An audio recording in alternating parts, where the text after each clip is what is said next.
We have someone to cover our kitchen because we are scared with the storm coming in 2 days, I guess.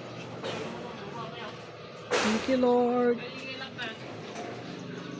Here are the people preparing our cover in the kitchen. They are preparing to cover our kitchen.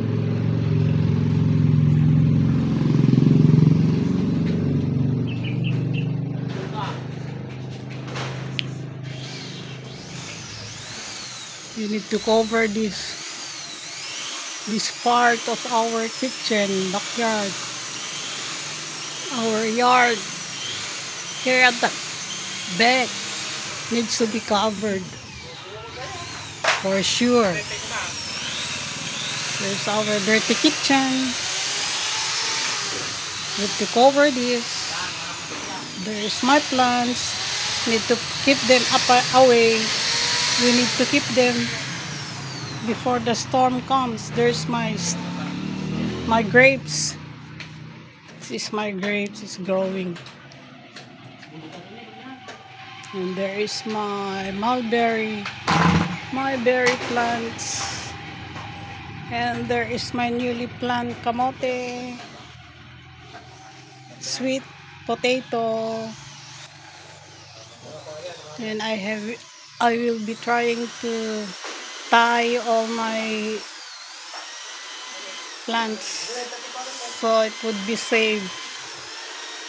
When the typhoon comes, I will tie my papaya on Sunday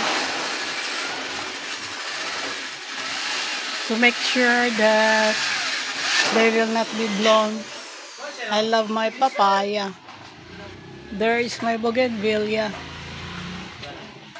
These are my mulberry plants where we get leaves to boil every morning for our healthy drinks. And these are my lemongrass and the ginger leaves, or I get tea to boil every morning for my healthy drink. And these are my chilies. They are tall and they are bearing flowers. I love my chili plants. They are the guys who is preparing our cover for our wall.